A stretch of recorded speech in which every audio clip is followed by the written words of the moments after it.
Hello out there world. Hello Mongoose conservation friends. It's author, the Meerkat man, the Mongoose man, Grant Malcolm mcilrath, enjoying Mongoose magic moments. It's an incredibly beautiful Saturday, the 17th of January 2026, and this is the Meerkat Magic Valley Reserve of the Meerkat Magic Conservation Project, Mongoose Magic Moments Diaries outside the Meerkatmanchen Research Base. There are a few clouds in the distance. The promise of a bit of rainfall recently has not been fulfilled, and the reserve river has completely dried up except for one little swimming area, which the Stone Dojo Gym martial arts dojo maintains. TSEBOKOLODI. Champ, champ, champ, champ. And of course, this is the superstar yellow mongoose cynictispenicillata that everybody should already know. Kakulu kuchiolina chenorentola TSEBOKOLODI. Yesterday, we did an hour and 30 minutes worth of live streaming on TikTok platform, just to share some love with them. But as I've mentioned, this is our main channel, the YouTube channel, and that's where I prefer to be, so that I can visit with you all and share the questions and answers with everybody, which today I have many of. Yesterday I came up with an interesting idea, which I enjoyed, which was to ask our viewers questions directly. So I'm going to do that when we have more viewers on this morning. Hopefully the stream will pick up in a bit. It's still very early in the day. Many people are at work, even though it's Saturday. And of course, because this is an international stream and an unedited wildlife documentary, we've got people all over the world who could be joining us, from places like Alaska all the way to the Philippines and beyond. All right, I'm going to keep zooming in and out of the area just to give our newest viewers an idea of where we are. Good morning, or good evening, wherever you might be in the world. Please drop a comment and let me know where you are.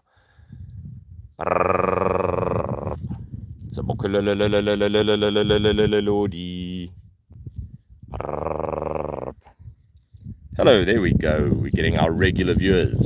Hello, everyone. Please drop a comment. Where are you from? Where are you right now? How's your day been on this beautiful Saturday?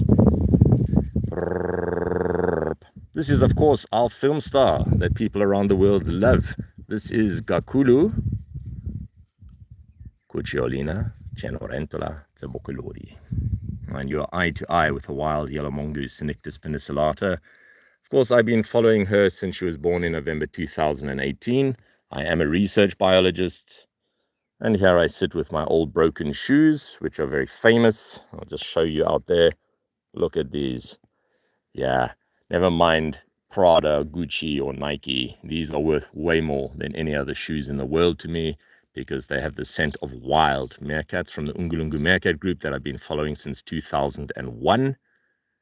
And of course, they have the TSEBOKOLODI yellow mongoose scent mark on them. So I'm a walking bit of territory in this area, and if I don't wear these shoes to this area, I would be considered an intruder and possibly attacked.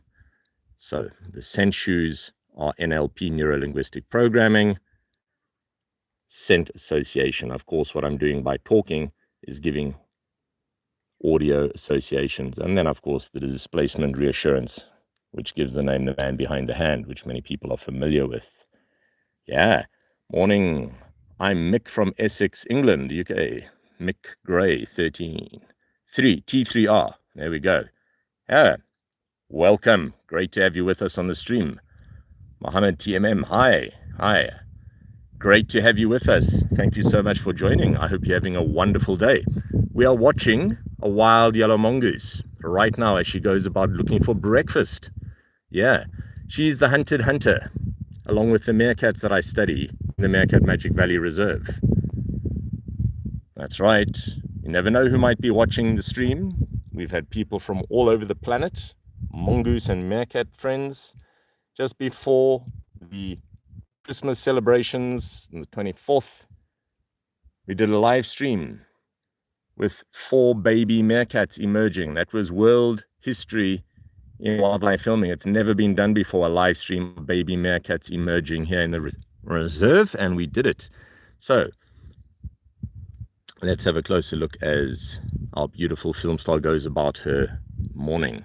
All right, I'm going to be asking some questions today. I was mentioning earlier in the stream, for those who missed the hour-and-a-half TikTok stream yesterday, the first question is, do yellow mongooses, cynictispenicillata, this species, have a horizontally slitted pupil, a vertically slitted pupil like a cat, a horizontally slitted pupil like a goat, or a round pupil like ours or a meerkat's? Is it horizontal, vertical, or round? That's question number 1. 10 seconds. 8, 7. Please sound off in the comments if you know the answer. 6, 5, 4, 3, 2, 1. All right, time's up. The answer is right here. Let's have a look.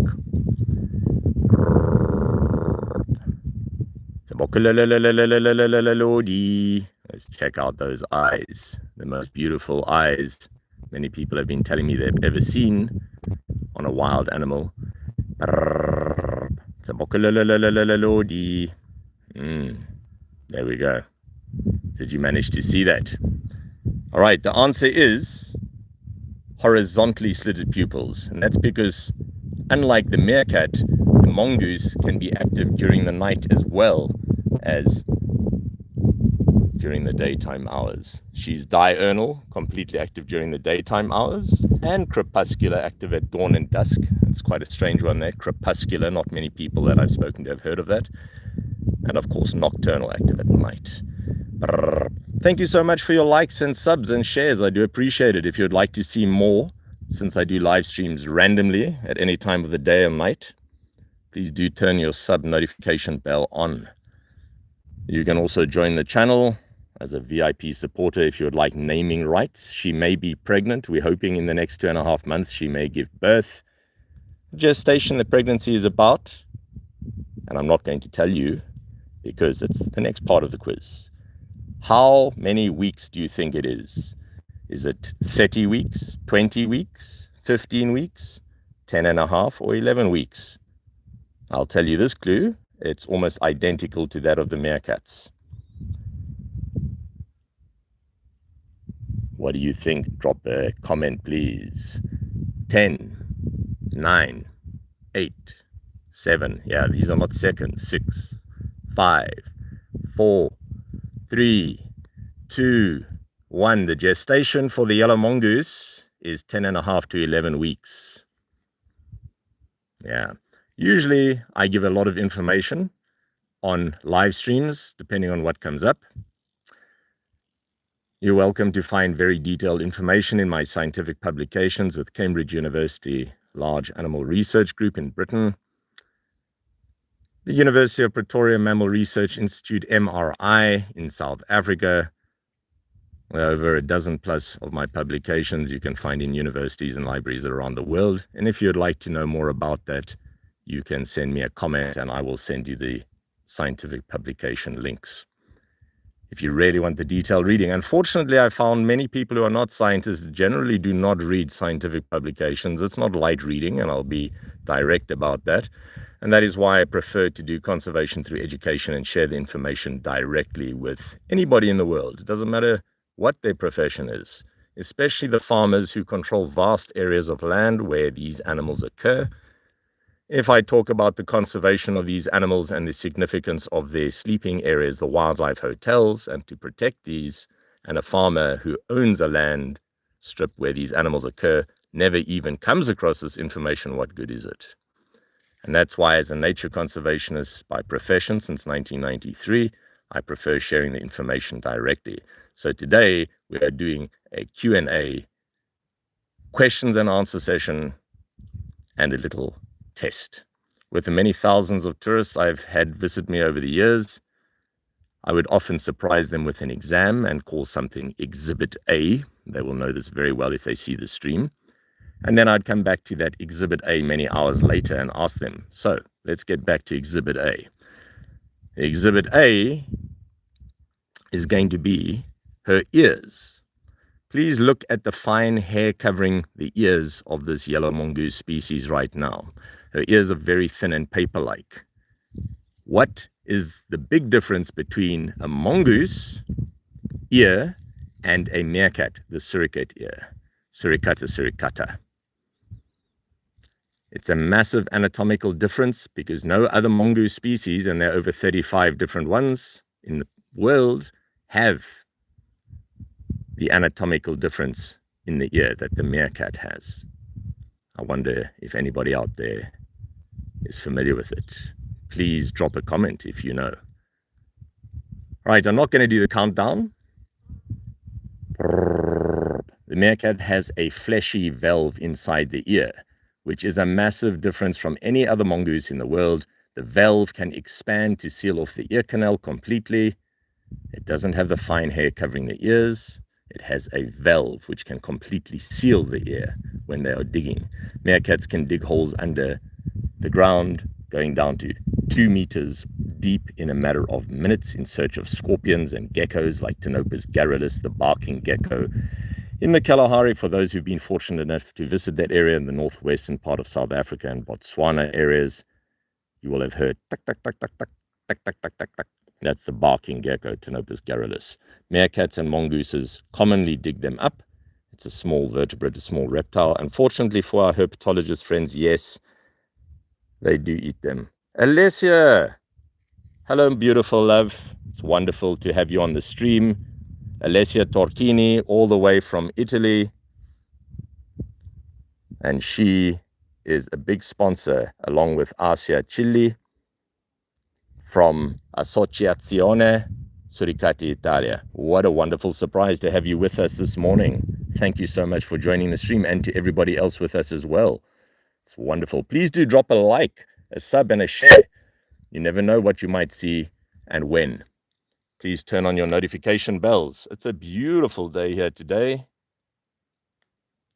You can see the Great Black Mountain Range to the north. That is in fact part of UNESCO World Heritage Site, the Cape Floristic region. That's right, it's part of your World Heritage Site as well. And as I like to say, no matter where you are born on this planet, we're all on the same rock.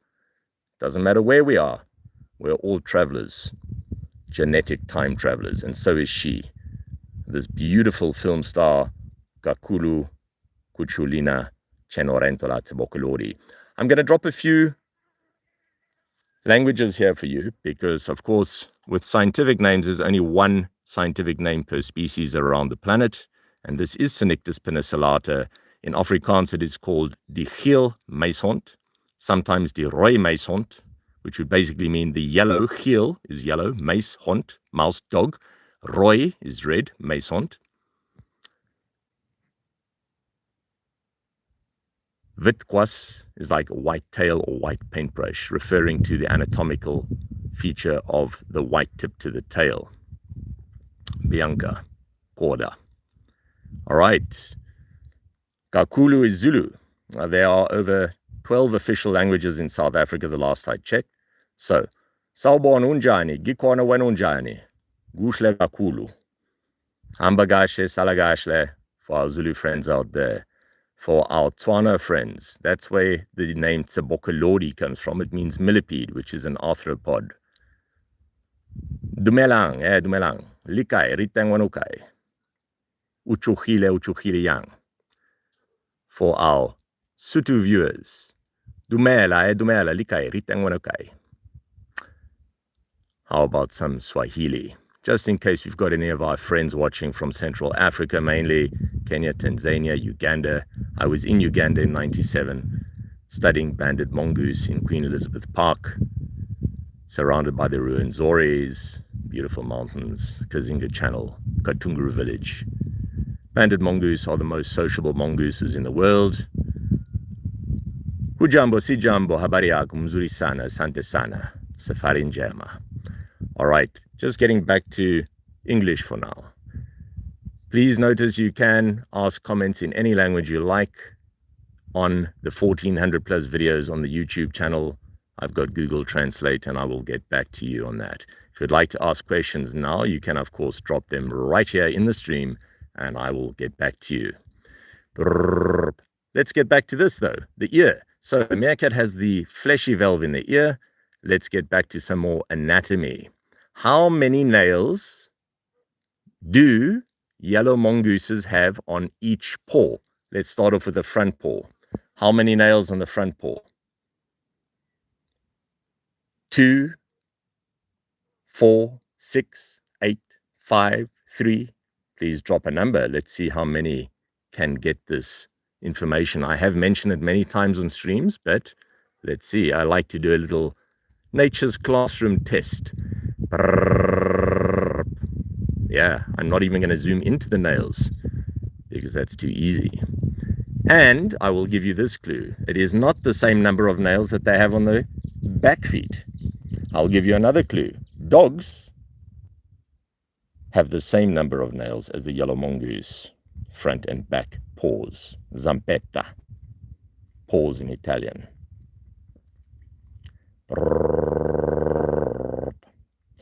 Meerkats, how many nails do they have on the front feet and the back feet? And how many nails do banded mongooses have on the front and back feet? All right, the answer is yellow mongooses have 5 nails on the front feet. These are non-retractile nails. They cannot withdraw into the skin. They are not like a cat, a gato. They cannot actually pull their nails back into the skin. Yeah. They have 4 nails on the back feet. Each foot is what I'm referring to here. So 4 and 4, and then on the front 5 and 5, like a dog's. Banded mongoose, Mongo species have 5 on the front, 5 on the back. And meerkats have 4 on the front, 4 on the back. The meerkats have the longest of the nails relative to the front and back feet.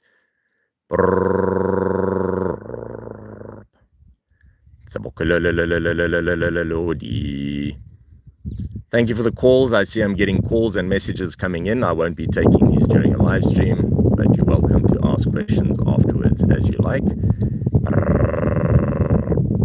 And Kukulu is just basically relaxing here at the moment. Of course, when I say relaxing, it's easy for viewers to be deceived into thinking, oh, look at this calm animal sitting here in front of you, Grant. But in fact, she's hyper alert. And if I'm not careful as I sit here, I could disturb her very easily.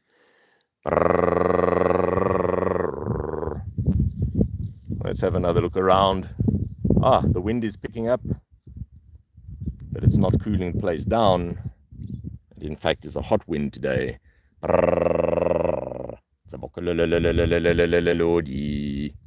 I'd like to also mention a big shout out to Alessia Torchini and Asia Chili for sponsoring these pipes in the ground that you can see here. For those who watch our live streams, you will know these very well, as the mongooses and meerkats and other animals use these pipes, these tubies in the ground. This is artificial, and it's deliberately here to help animals that have lost their homes through to plowing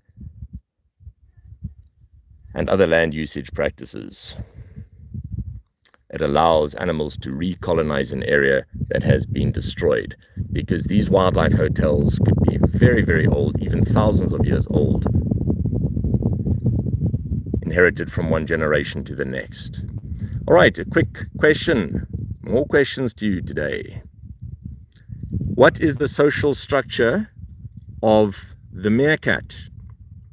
Is it patriarchal or matriarchal? Is it true, that's one question, that meerkats have a matrilineal system? And what does that mean? All right, those are the 2 questions I'm posing now. Any feedback, please drop a comment.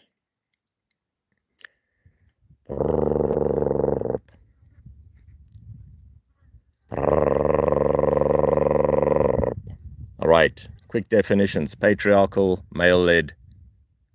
Matriarchal, female-led. Elephants, matriarchal.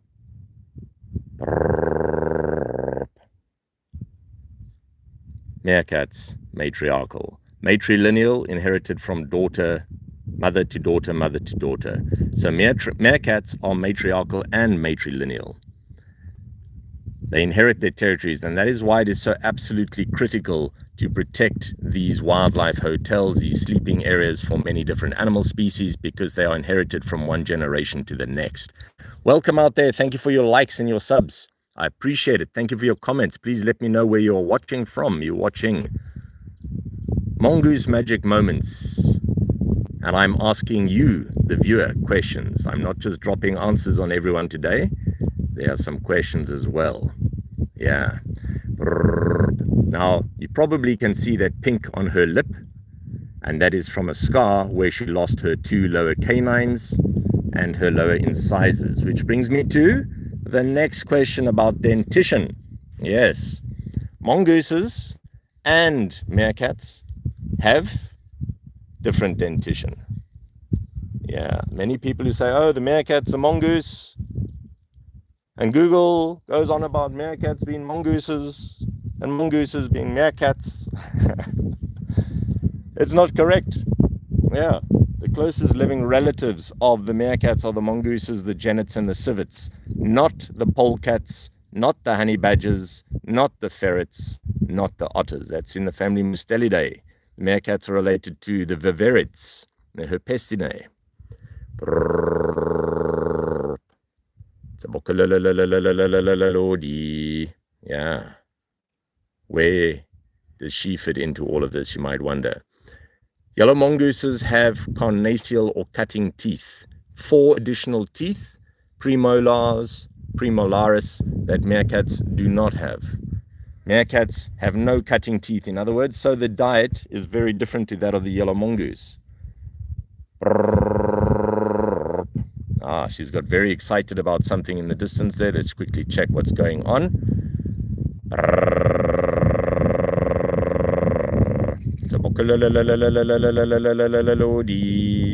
You never know what we might see on an unedited wildlife documentary. And that is why I keep looking around as well and basically giving you my view of the area, because up in the sky there could be danger approaching at any moment, and meerkats and mongooses in the area will react immediately to any danger approaching. They cannot afford to simply walk around like many humans do and just look ahead of them or side to side. Danger can approach from any direction, and danger could be absolutely deadly. It's not like, oh, look, we're the outsiders looking in a wildlife ranch or reserve. Out here, the hunted hunters are constantly under threat. And there are many dangers that live in this area. She is one of them, but there are many others much larger and more deadly than she is. Many eagles in this area. Any ideas, viewers, what kind of predators hunt the mongoose, cynictispenicillata, the yellow mongoose right here? What kind of predators hunt the meerkats? Any ideas? You can give a rough idea. You can even give scientific names if you'd like, if you want to get extra points on your quiz. All right, let's start off with a few clues. Ground predators such as the black-back jackal. You can Google these if you've got Google handy. Check out Canis mesomelas. Canis mesomelas. Yeah, people often go, Canis or what? Canis mesomelas. CANISMESOMELAS. Canis mesomelas. That's the scientific name for the black-back jackal, one of the main ground predators or terrestrial predators of meerkats and the yellow mongoose. Felis caracal. FELISCARACAL. Felis caracal. Roikat. A larger cat species in this area. Even the honey badger. Melivoracapensis from the family Mustelidae I was mentioning earlier could hunt them. Yeah, the honey badger is incredibly powerful and will not hesitate to dig up meerkats and mongooses if it comes across them. Melivoracapensis. Let's talk about the snakes, which are often overlooked. They are the most dangerous predators And I'm saying this to all our film presenters out there who still get this information incorrect. From the BBC, the National Geographic, and Discovery channels, take note. Snakes are active during the daytime and nighttime periods and could hunt meerkats and mongooses at any of those times. So therefore, they are by far the most dangerous of all the predators. Way more so than the eagles and other birds of prey in an area. Yes, just checking out again. They could come from any direction. Very quickly. Peregrine could attack from a distance and in seconds be on its prey, reaching speeds over 300 kilometers an hour. Yes, thank you, 8465. What is that? This is a yellow mongoose, cynictispenicillata, and this is Mongoose Magic Moments. She's a world famous mongoose. Meerkats are related to the mongoose family. I followed her since 2008. Please do drop a like, a sub, and a share. If you are learning anything this morning, please drop a comment. Yeah, I'm sitting right here. I'm a wildlife research biologist watching this mongoose go about her day-to-day life and giving you a little glance into the world of the mongoose. We are the only people out of billions on the planet watching this species live right now. I can guarantee it. I can tell you that because she is the only yellow mongoose of this species that we can even get this close to in the world right now, in the wild. She's not a tame animal. She can go anywhere she wants. She's choosing to be here right now. This is one of her favorite places around the Meerkatmansion research base to visit. And she's been incredibly cooperative right now as she looks for food around this area during this live stream. TSEBOKOLODI. Chomp, chomp, chomp, chomp. TSEBOKOLODI. I'm constantly letting her know where I am at all times. Absolutely not. You cannot touch her. If I was to touch her, she would consider me to be a direct threat, and I could lose all the years of trust I've gained from her. This is a hands-off research project. The animals here are observed and protected in the environment, and that is all. This is not a research project where we are capturing animals, fitting them with radio telemetry, radio collars, transmitters, doing measurements on them or anything like that. There are no experiments or anything. They can just live their lives in the Meerkatmagic Valley Reserve protected, and we are simply observing them, monitoring population growth, natality, the birth rate, mortality, the death rates, etc. I have followed her family since 2008. The Ungulungu Meerkats I have followed since 2001, and I have been studying mongoose and meerkats as a professional nature conservationist all the way since 1993. Again, the temptation people often have is to try and touch animals. They may come up and touch us as objects that they learn to recognize and trust, noisy objects. They might sniff our shoes or scent mark them, putting their smell on the shoes, which they have done here, but I do not go around touching them. And this is a controversial topic, and I'm going to mention it to all our presenters out there. And I'm not going to mention their names. Famous presenters, world famous, that I've worked with from Discovery Channel and the BBC, do not touch wild animals on film, because what you do is directly encourage the pet trade, where people see this and do not understand that you are a wildlife researcher or presenter who the animals have got used to seeing over a great deal of time. And then they see that and they think, oh, I want that as a pet. And the pet trade is unsustainable when it is caught in the wild and people capture animals and sell them for profit unsustainably. Just a point there. All the presenters out there who may see this in the future, you know who I'm talking about, and you know if you've done it. I'm so tempted to drop names, but I won't. So, moving on. Yeah, that was just a side note for some of the film presenters I know personally. Yeah. Do not go around touching the animals that you're doing a conservation documentary about. unless they're tame animals. This is not a tame animal. It's very easy to be deceived. I'm sitting here and they're making a movement from the vegetation, from the wind, and she reacted immediately. This just lets her know it's not me. It's not me, I didn't do it. In the absence of these signals, or if anybody else was to approach who is not with me, she will not tolerate their presence at all. And that's exactly what needs to happen, because she is a wild animal. She only trusts researchers and those that she's familiar with in her territory. This is part of a neighborhood watch. Everybody out here knows everybody else, and because of this, they will make alarms or don't make any alarms depending on who they are seeing.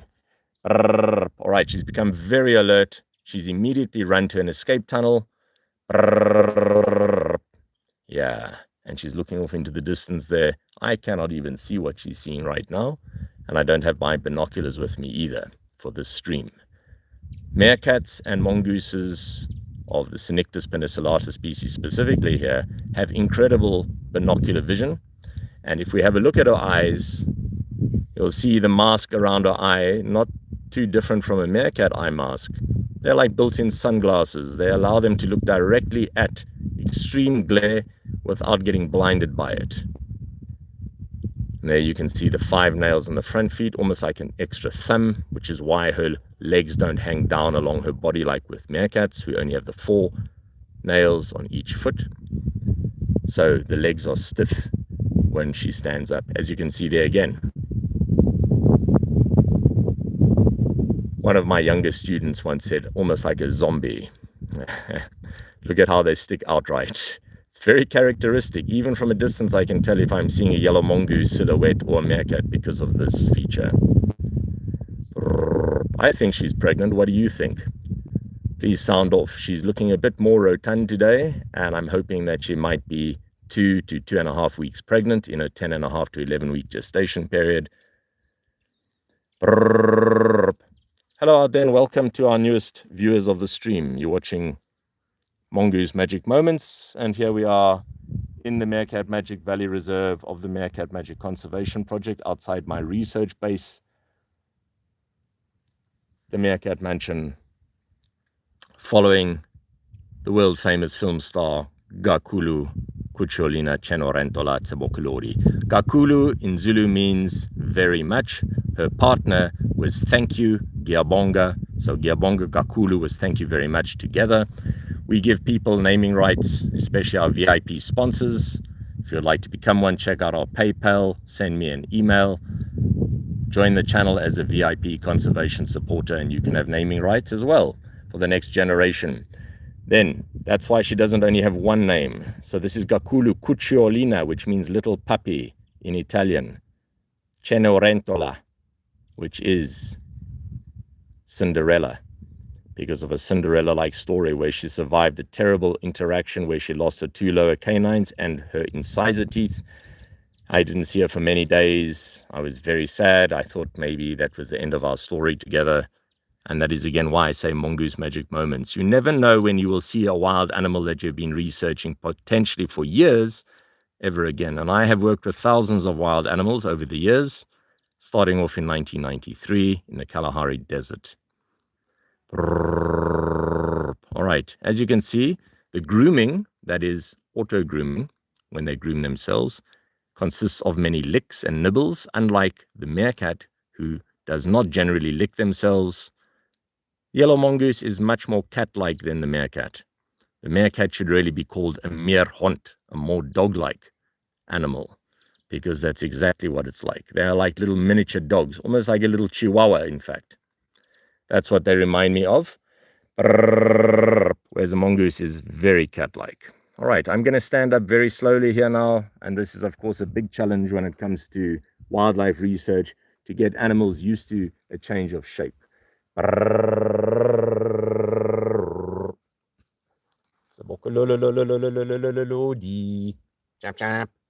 This has taken many, many years to get animals accustomed to. Please notice how she's not even running away or alarming when I stand up.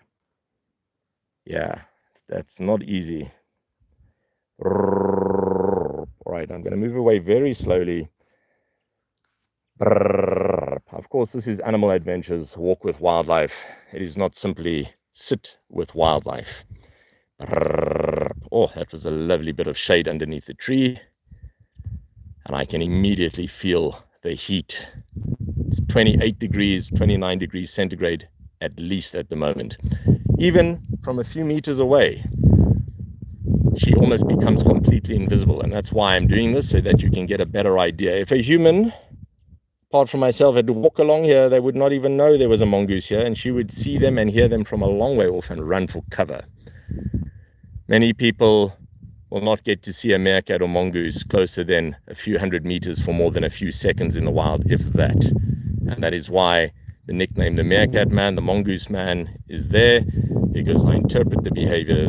I get film crews and other research biologists extremely close to wildlife and keep them wild, so they only accept certain observers. This is through a process called NLP, Neuro-Linguistic Programming. Here's a quick question to those out there. Maybe you know this from my past streams, or perhaps you are a professional psychologist. What is NLP? You're hearing it and seeing it right now. Neuro-Linguistic Programming, Associative Learning. I've used it with banded mongoose in Uganda, Central Africa in '97, chimpanzee in the Kibale rainforest. Many different species of animals that I work with know these different audio codecs. And I'm going to drop a big name here as well for you. Sir David Attenborough has visited our Kalahari site, which I helped establish with Professor Tim Clutton-Brock. A shout out to you, Professor Tim Clutton-Brock, former employer of mine. One of the most famous wildlife scientists in history. Yeah. Well, everybody had to make the same audio codecs in order to get near the animals. And they're still doing it even today as I speak. This allows research biologists and select observers to get very close to wildlife without disturbing them. This is a displacement reassurance. If I was to move without making the sounds that you're hearing me make right now, and even though this mongoose looked completely relaxed, I could disturb her instantly, and that is very important that she remains very alert at all times. A predator might make a scraping sound, a crunching twig sound. That was a very brief example. I did it when she was not looking at me, so she would just react to that sound. That is why, everybody, I am talking and calling all the time. This is interspecies communication. These are not sounds that these animals know when you first meet them. Although meerkats have over 36 different sounds that they make, and I've learned to recognize these over decades, it is like a language, and if you do make any of those sounds, they will understand what you're telling them immediately. However, we do not go around imitating the animals because we don't want to interact with them apart from being noisy objects that they recognize, so we can get a window into their natural life. You're watching an unedited wildlife documentary, friends. Thank you for joining the stream. I hope you're having a wonderful day. We are having a wonderful day. I've just been enjoying the shade of this beautiful Cochinus mole. Shout out to our Californian friends, because this is the Californian pepper tree. Yes, it is an alien or an exotic plant in this area. However, these old farm areas have these around the farmsteads, and we don't remove them because they are part of the cultural heritage. They're planted as shade trees and also ornamentals. They have beautiful pinkish seeds, and you can eat them just like you can the black peppercorns. In fact, these are more expensive than black peppercorns. They're ornamental pink peppercorns. All right, moving on. We're not going to go into a botany lesson, but everything here is absolutely essential for the environment to survive. All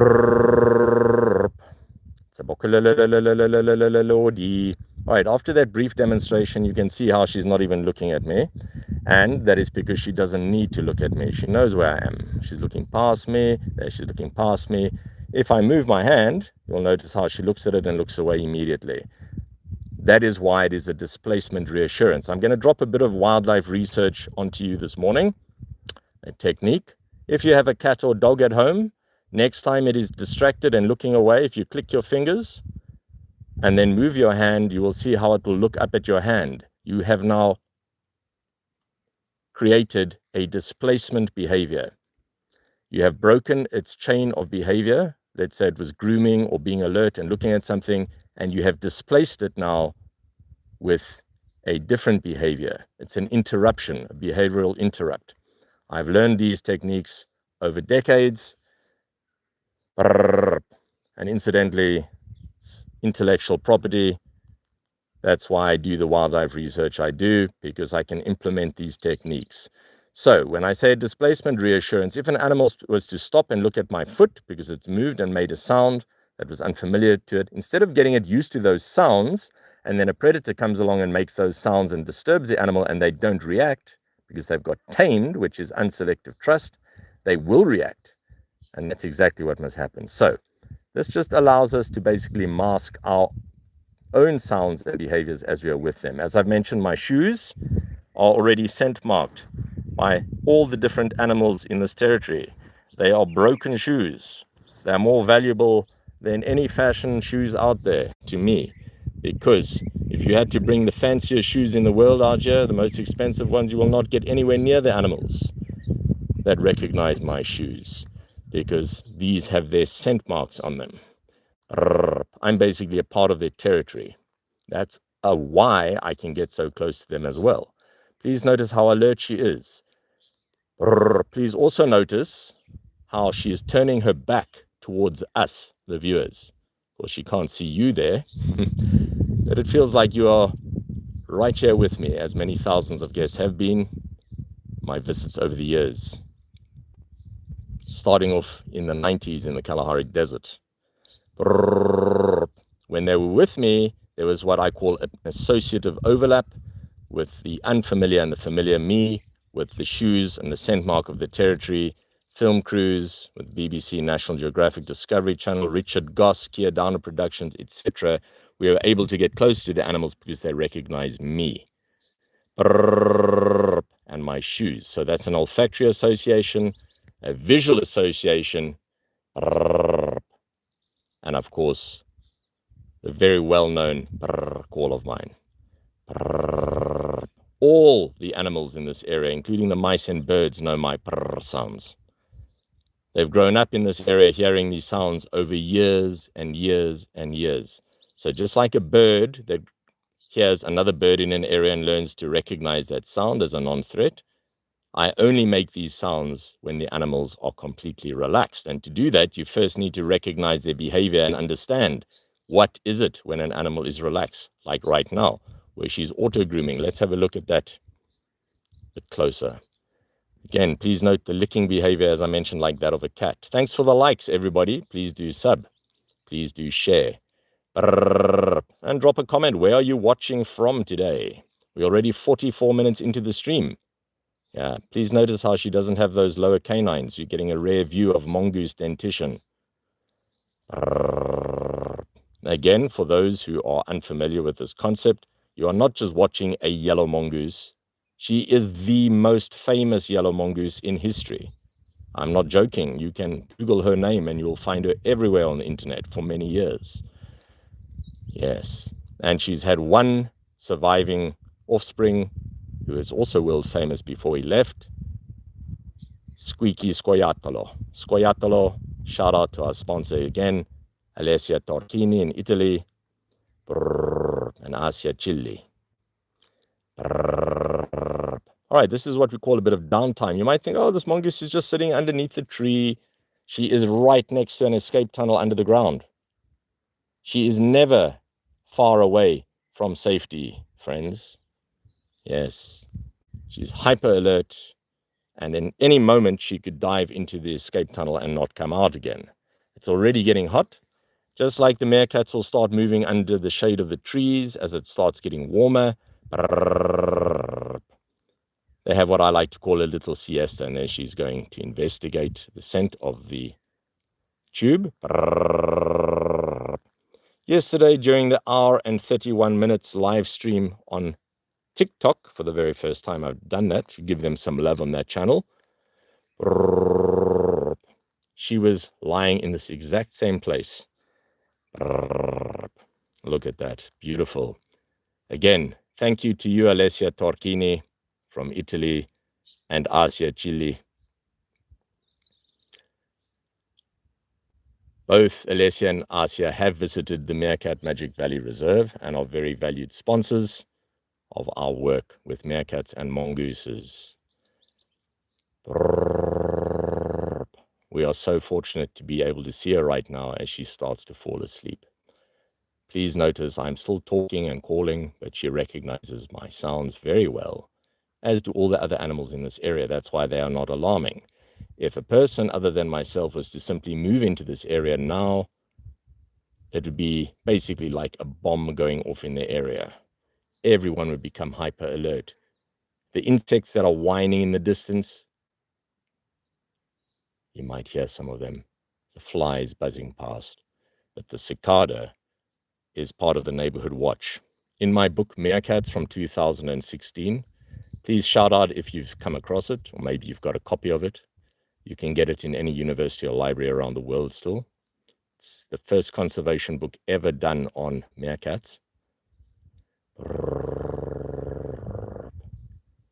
In that book, I talk about the silent call being the loudest alarm of all. When the cicada insect, which I call a bush thermometer, which starts whining from about 28 degrees centigrade, we verified this with digital thermometers, so I know it's at least 28 degrees centigrade right now.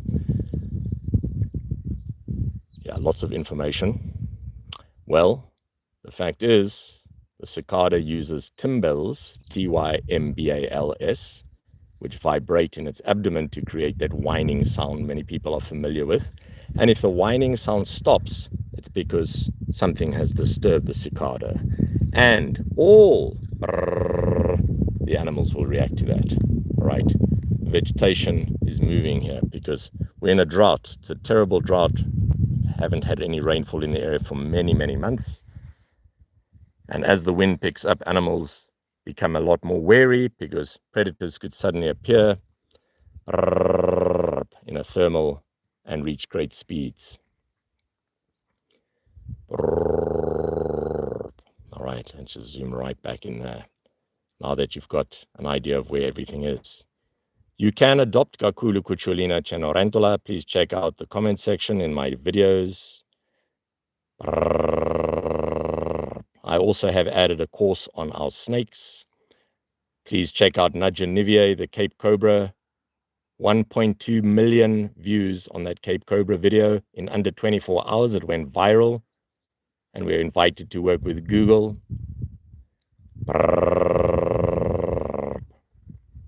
Every single creature in the reserve is actually earning an income through Google right now, even as I speak. The cockroach videos, the ant videos, the millipede videos, the snake videos, they're all earning an income. Conservation through education. And that is also why I like to say when it pays, it stays in conservation. The local Team Shongololo children in this area, the Stone Dojo Gym, martial arts dojo, all understand they should protect the snakes. The snakes actually do earn an income through Google. Here we are in South Africa in a remote reserve, and yet Google International pays for the snake. And the snake generates an income, and the children get food because of the snake. We have barbecues and other events where the children are actually rewarded for protecting the animals in this area. And I've explained to them as well why they should not kill the crabs that live in the river. I call those part of the bush municipality. And that again is conservation through education, not because there's a fine or someone is told you must do this or else. I believe in the carrot approach, not the stick approach when it comes to conservation. In other words, self-motivated conservation. Somebody becomes aware of something, they become interested, they may develop an appreciation, an understanding, and ultimately it can lead to self-motivated conservation. Of course, although I'm a professional nature conservationist, we're all on the same rock together, as I like to say. We're all travelers here. It doesn't matter where we are born, and it's for everybody to take care of. Thank you for joining me. Conservation through education in action. So going back to the crab in the river example, the crab keeps the slime, I told them, in simple terms, the algae, out of the river system. That's its food. It's not hunting people. It's not attacking anyone. And if they leave it and they don't like the algae, the crab, the bush municipality, is actually eating the algae. And it's not even costing them anything. So the children have learned to recognize these simple facts. And because of that, they leave the snakes alone. They leave the crabs alone. And often many people who are afraid of snakes, it's just through the fear of the unknown. And that is why I like to say only having scientific publications explaining, for example, the venom types of snakes, and that snakes often do not even inject venom, or they give a warning bite, and most of the time they will move out of the way before even defending themselves. If that's only in a publication that few people ever read except other herpetologists or fellow scientists, then that information is basically as good as useless. Bit of an oxymoron there, as good as useless.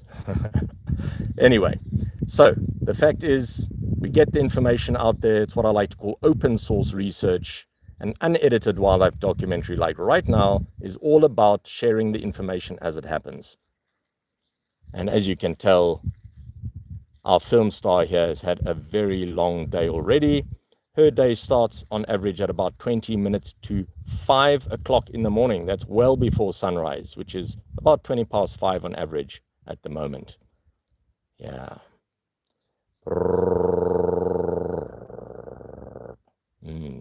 Little insects also bother meerkats and mongooses. There's one video clip I put up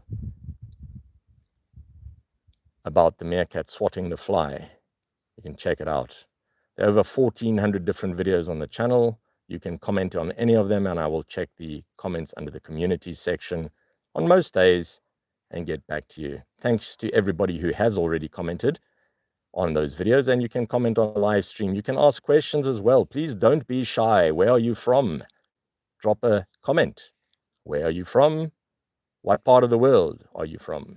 We had a viewer from Alaska recently, one from Lebanon, many from South Africa, one from the Philippines, and so on, UAE. Never know who's sharing this stream with us. Imagine we are all here right now, standing in the Meerkat Magic Valley Reserve. Let me just zoom out to put it in perspective for those who've just joined the stream. You're watching a wild mongoose, cynictispenicillata, yellow mongoose. We're out in the Meerkat Magic Valley Reserve, all the way off in South Africa. And there is the big antenna up on the roof making this possible. Please notice how this bird is not even bothered by my presence, because it understands that the mongoose is not alarming. So therefore there cannot be danger, because the mongoose is also part of the neighborhood watch. So therefore I cannot possibly be a danger. How can I be dangerous if the mongoose is right next to me? And the same goes for the mongoose. The mongoose sees the bird sees the mongoose. It's very simple. It's all associative learning. Once you understand these principles in wildlife research, you are able to get near incredibly secretive animals such as this and meerkats, which would not usually allow anyone hundreds of meters away from them, even for a few seconds of seeing them.